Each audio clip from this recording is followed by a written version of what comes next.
Mesdames et messieurs, fidèles téléspectateurs, encore une fois, bonjour ou bonsoir chez vous. Bienvenue sur le plateau de votre télévision préférée. Bienvenue sur cette émission. Cette émission qui se propose de passer en revue le processus électoral. Nous avons dans les émissions précédentes abordé la question des élections présidentielles ainsi que des élections législatives. Aujourd'hui, nous nous proposons d'aborder le thème des élections locales. Et pour en parler, nous avons nos invités de toujours sur le plateau. Monsieur Maré à ma droite, Monsieur Maré Adama est greffier en chef. Et à ma gauche, nous avons Monsieur Bado, bienvenue Claude, qui est magistrat. Soyez les bienvenus sur le plateau, le décor étant ainsi planté. Première question, une élection locale, qu'est-ce que c'est? Il faut bien définir le terme avant de continuer. Monsieur Maré. Une élection locale, c'est une élection qui a pour objectif premier d'élire les élus locaux. Voilà, et les élus locaux, il y en a plusieurs. Il y a les élus au niveau communal et les élus au niveau régional. Donc il s'agit ici d'élire ceux qui vont représenter la population au niveau communal et au niveau régional. Chers téléspectateurs, nous vous invitons à suivre avec nous le micro-trottoir que nous avons réalisé. La question a été posée aux citoyens lambda de savoir quelles sont les qualités dont doivent faire preuve les candidats aux élections locales. Suivez avec nous. Quelles sont vos attentes pour les maires qui seront élus? Qu'ils soient plus proches de la population, que dans la gestion des parcelles, que ça soit transparent. Si ça c'est transparent, le reste là, puisque le problème de loger aujourd'hui, c'est un problème crucial pour le Burkinabé moyen. Je ne vais pas mettre un barème, mais qu'on ait des maires quand même à même de pouvoir avoir un minimum de bagages, d'outils intellectuels. C'est important quand même. Hein. Nous avons vu que dans beaucoup de localités, les problèmes des parcelles là étaient quand même soulevés. Donc nous pensons vraiment qu'il règle cette question-là. Et en plus de ça, maintenant, par rapport à la circulation, que les maires s'impliquent beaucoup dans la sensibilisation pour qu'il y ait moins d'accidents. Qu'ils assainissent un peu les lieux. Il y a les caniveaux qui sont un peu bouchés un peu partout. Si on débouchait ces caniveaux-là, qu'on permettait l'eau de passer, on n'allait plus avoir les boues un peu partout dans les quartiers. On souhaiterait que ces maires-là soient plus responsables, s'engagent plus dans la gestion de la commune et vraiment qu'ils soient vraiment imprégnés des inquiétudes de la population ou de la commune. Les élus locaux et puis les gouvernés ne s'entendent pas tellement, surtout à cause des problèmes de parcelles et des promesses non tenues. Donc je pense que d'abord ils doivent travailler à restaurer la confiance et ensuite essayer d'accompagner les différentes populations par rapport à leurs besoins. Qui travaillent pour le développement de leur collectivité, de leur commune et non pas travailler pour leurs propres intérêts. Réorganiser peut-être un cadre au niveau de leur mairie pour permettre aux associations qui sont dans les structures de pouvoir se rencontrer, de discuter de la vie de l'arrondissement, de dégager peut-être des plateformes sur lesquelles on peut développer, on peut échanger, on peut revoir selon les couches comment vraiment trouver des projets viables et vraiment veiller à assainir le côté festif. Je reviens un peu au niveau des maquis. Voilà, revoir tout ça. Je pense que c'est nécessaire pour un bon développement. C'est nécessaire pour refaire un autre Burkina. C'est ce que nous demandons d'eux. Ne pas se cloîtrer seulement sur la vente des parcelles. Voilà, retour sur le plateau. Disons que nos braves concitoyens n'ont pas manqué de remarques et de suggestions. Nous allons recueillir à chaud l'impression de nos invités sur le plateau. Monsieur Marie, qu'est-ce que vous pensez de ce que nous venons de voir tout à l'heure? Ce qui a été dit dans le micro-trottoir démontre plus ou moins que les gens maîtrisent les attributions des maires et des conseils régionaux.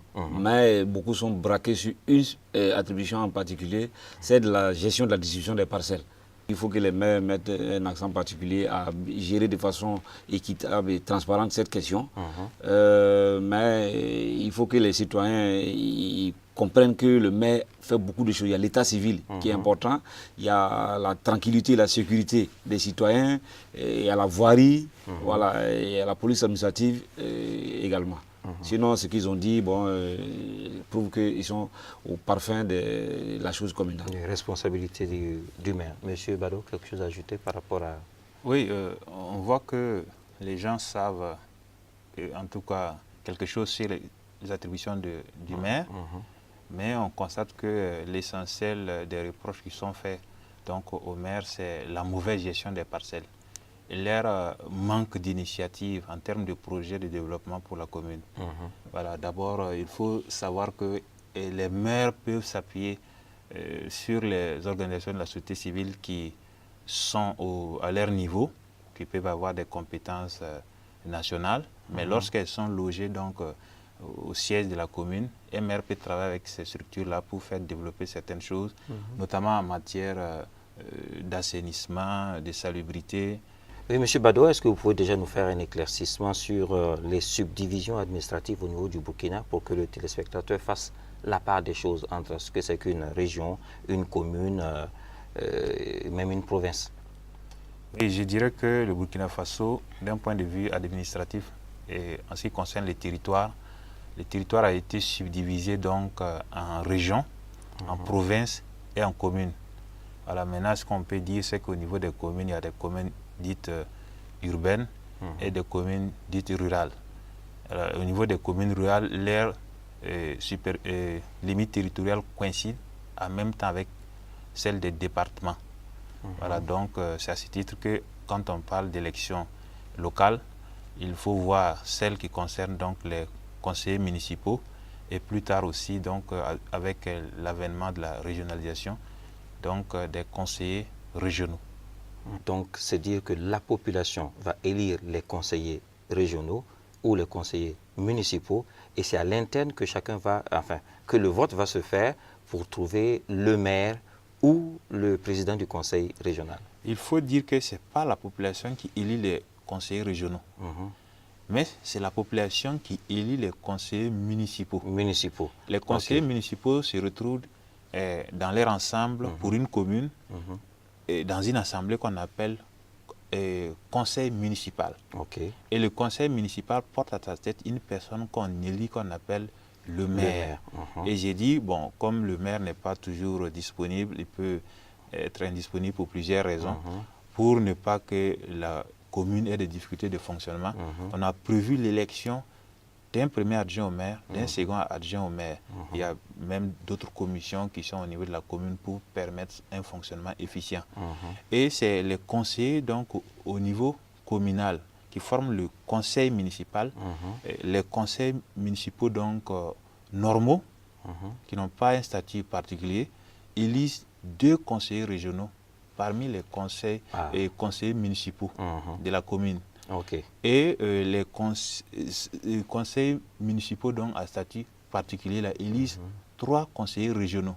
Et c'est l'ensemble de ces conseillers régionaux provenant des communes rurales et des communes donc urbaines qui vont se retrouver au niveau régional pour former le conseil régional. Donc les conseillers régionaux ne sont pas directement élus par la population. Voilà qui est bien clair. Merci beaucoup, M. Bado, pour ces éclaircissements.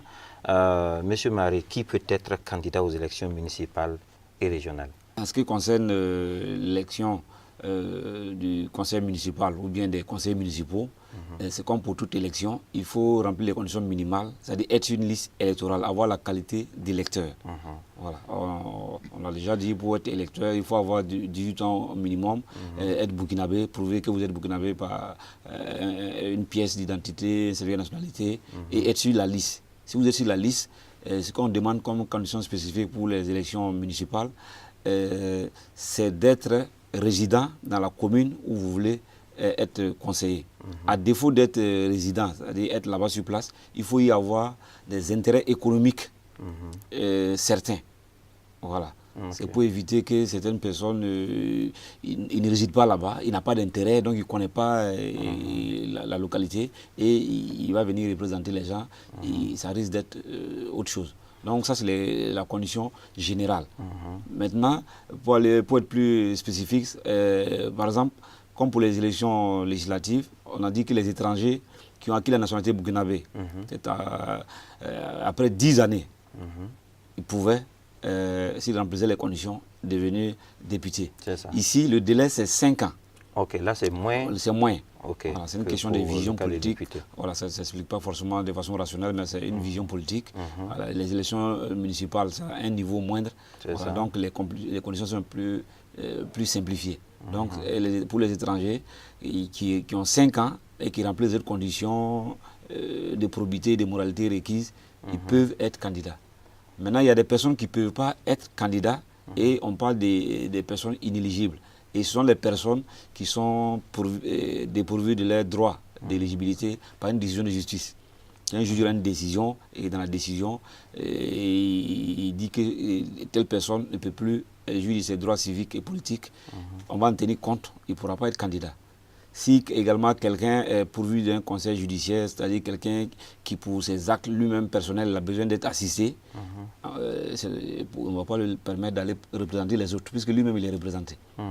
Et également quelqu'un qui est condamné pour certains types d'infractions, notamment les fraudes électorales, il ne pourra pas être candidat aux élections municipales, c'est-à-dire être conseiller. Voilà. Monsieur Bado, comment se passe concrètement l'élection des maires et de leurs adjoints? D'abord, la population élit les conseils et conseillers municipaux. Alors, les conseillers municipaux, ce sont les partis politiques qui les présentent en compétition sur des listes. Et depuis un certain temps au Burkina Faso, on peut avoir des listes d'indépendants. Toujours est-il que lorsqu'un individu est élu comme conseiller municipal, alors tous ceux qui sont élus se retrouvent dans une assemblée au niveau de la mairie qu'on appelle le conseil municipal. Maintenant, au niveau du conseil municipal, alors des conseillers municipaux vont se porter candidats pour être maire. On commence par l'élection de maire. Alors donc, l'élection a lieu donc au suffrage secret à la majorité absolue. Alors donc, parmi les prétendants au poste de maire, ils vont en compétition, les conseillers donc votent et après on va faire le dépouillement, voir qui a obtenu le plus grand nombre de voix. Si dès le premier tour, il y a un des candidats qui a la majorité absolue, alors ce candidat conseiller à l'origine est déclaré maire donc de la commune, qu'elle soit urbaine ou rurale. Après l'élection du maire, on procède de même pour élire le premier adjoint au maire et ensuite le second adjoint au maire. Ainsi donc, on met en place l'organe dirigeant donc, du conseil municipal. Le président du conseil, il est élu dans les mêmes conditions, sauf que les conseillers régionaux n'ont pas été élus, comme je l'avais déjà dit, par la population. Ils sont élus par les conseillers municipaux. Exactement. Voilà. De même, les gens qui veulent être des conseillers régionaux portent leur candidature. Il y a une élection interne au niveau des conseils municipaux urbains et ruraux. Et les conseillers régionaux qui sont issus de ces élections se retrouvent au niveau régional et forment le conseil régional. Maintenant, l'élection du président du conseil régional, alors elle a lieu aussi au scrutin secret donc, et à la majorité absolue. Voilà, si les candidats en compétition, personne n'a la majorité absolue au premier tour, il y a un second tour. Alors, à l'issue du second tour, maintenant, sera déclaré élu le candidat qui aura obtenu seulement la majorité simple. Voilà. La majorité simple a encore appelée majorité relative. Et en ce moment, on élit le président du conseil régional. On procède de la même manière pour élire le vice-président du conseil régional. Entendez par là le premier vice-président. Et ensuite, on procède de la même sorte pour élire encore le deuxième vice-président. Et c'est l'exécutif, l'organe dirigeant, la tête donc du conseil régional qui aurait été élu comme ça. Il faut bien que la population soit avertie sur le rôle exact de ces personnalités. Prenons le cas du maire. Quel est le rôle du maire dans la commune? Avant de revenir sur cette question, je pense que la question qui pouvait être conseiller municipal, il y a un détail important qui mérite d'être précisé, c'est concernant l'exclusion formelle des agents de sécurité, des forces de l'ordre, de la compétition pour devenir conseiller municipal. Voilà, concernant le rôle du maire, le maire est le premier magistrat de la commune. Oui. Donc, à ce titre-là, il a plusieurs fonctions administratives, des fonctions judiciaires. il est par exemple, il a qualité d'officier de police judiciaire, ça veut dire que le maire il peut faire procéder à des enquêtes. Sur le plan administratif, c'est lui qui est le premier responsable de la commune. À ce titre-là, il dirige la commune et c'est lui qui exécute les décisions prises par le conseil municipal. En fait, la population doit savoir que ce n'est pas le maire qui décide. Le maire ne décide rien. Voilà. C'est le conseil qui se réunit sur les questions qui lui sont posées et qui rend une décision. Et le maire entérine cela par des actes administratifs, les arrêtés. Voilà. Okay. Mais dans la pratique, beaucoup de conseillers municipaux, on a eu la chance de tourner un peu, ils ne savent même pas ce qu'ils doivent faire. Ils regardent le maire fait tout. Voilà. Ou bien c'est l'inverse.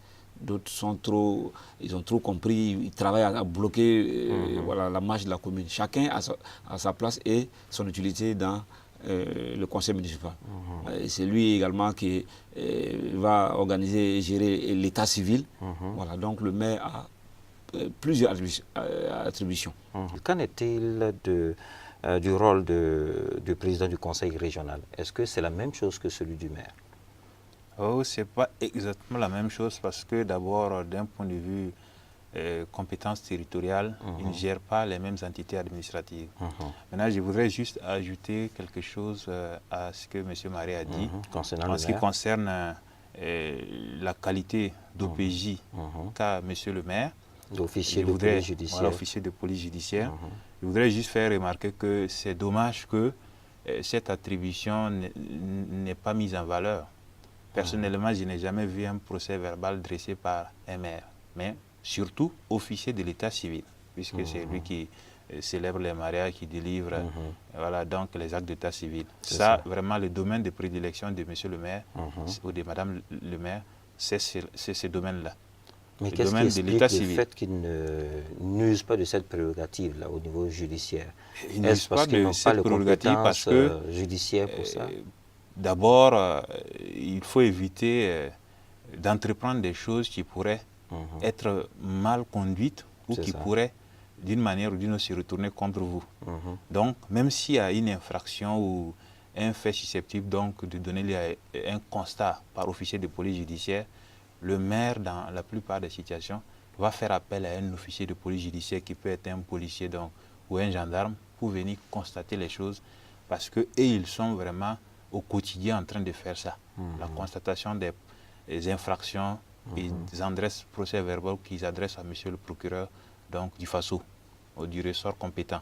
Voilà, un maire qui essaierait donc de dresser un procès verbal, s'il y parvient, ce serait à son mérite, il faut le féliciter, mais généralement, il n'aime pas s'encombrer de ces choses qui pourraient ne pas soit être bien faites ou qui pourraient être interprétées même contre eux parce que il suffirait qu'on décèle des défaillances. Voilà, il y a un regard particulier lorsqu'on verra donc, un procès verbal d'un maire, on s'attellera à voir est-ce que même c'est conforme à ce qui doit être en la forme et au fond. Maintenant, pour revenir aux attributions donc, du président du conseil régional, alors je disais qu'il n'a pas les mêmes compétences donc d'un point de vue territorial. Il n'a pas les mêmes attributions que le maire. Le maire, c'est un échelon plus petit que le président du conseil régional. À ce titre, le président du conseil régional a ses attributions propres. Il a des projets qu'il peut conduire dans un certain nombre de domaines. Il est par exemple l'ordonnateur du budget donc, de la région. Il une autorité administrative qui de ce fait gère un certain nombre d'aspects pour le fonctionnement donc, du conseil régional.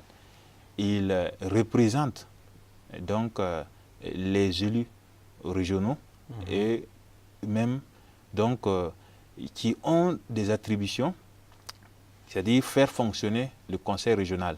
Et le conseil régional appuie les actions des communes qui relèvent donc de lui.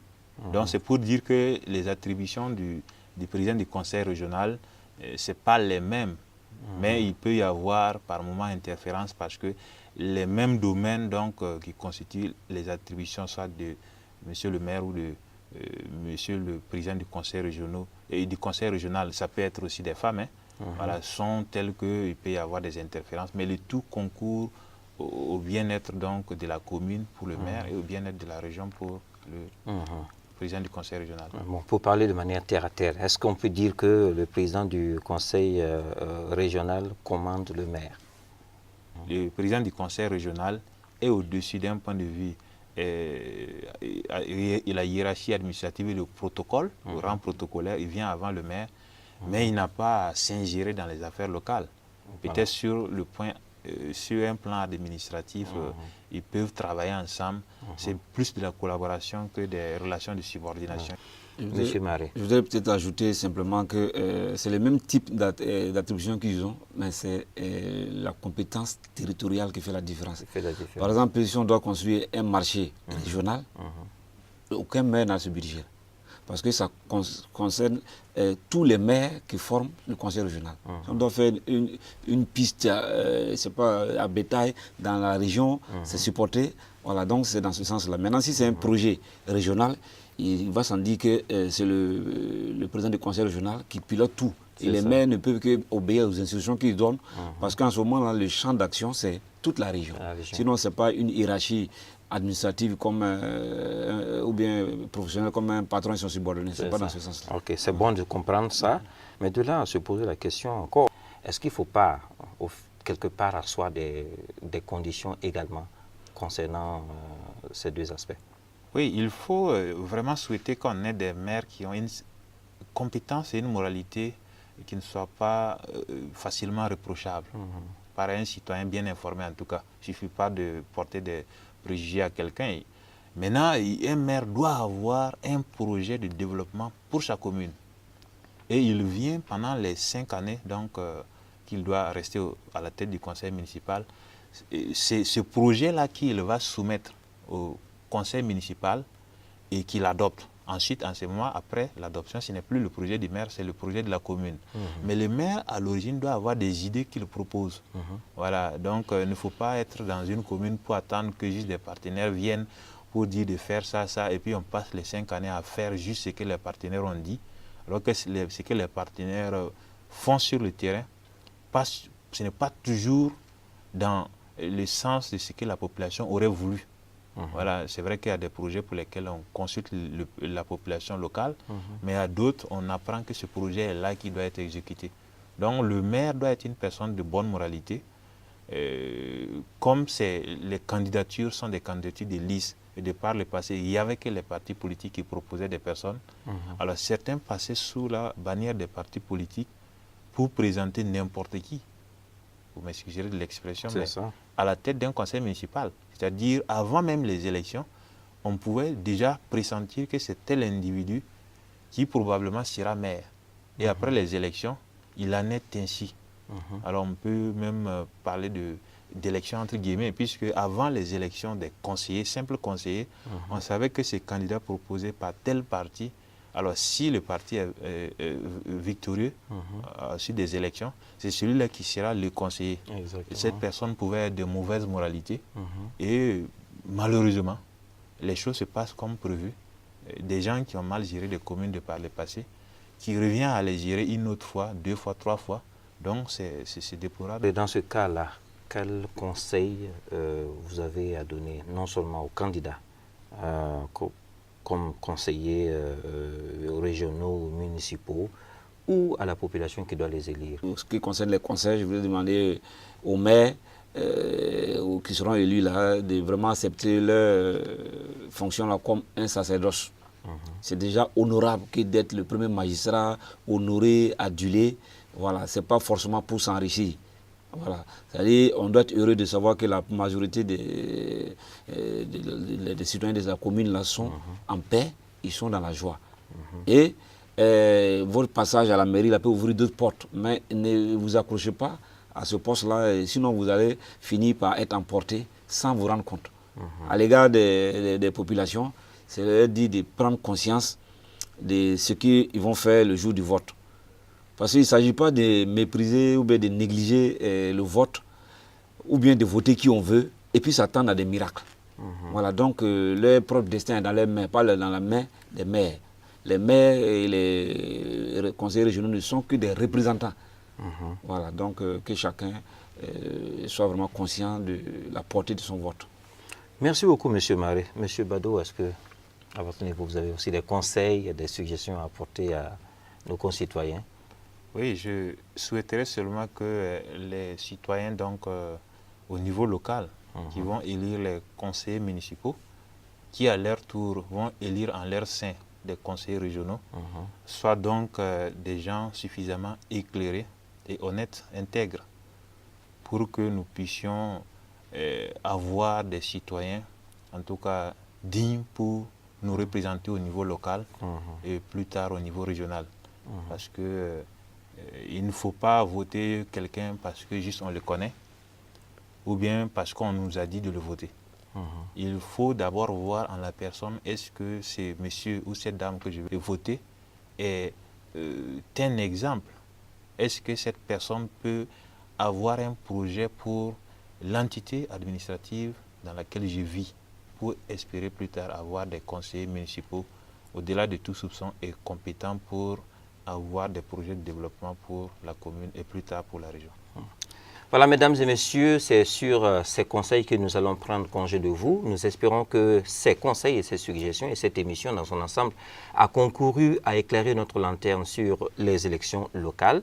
Nous allons nous retrouver la prochaine fois pour parler des bonnes et mauvaises pratiques en matière d'élections. D'ici là, portez-vous bien et que Dieu vous bénisse. Au revoir.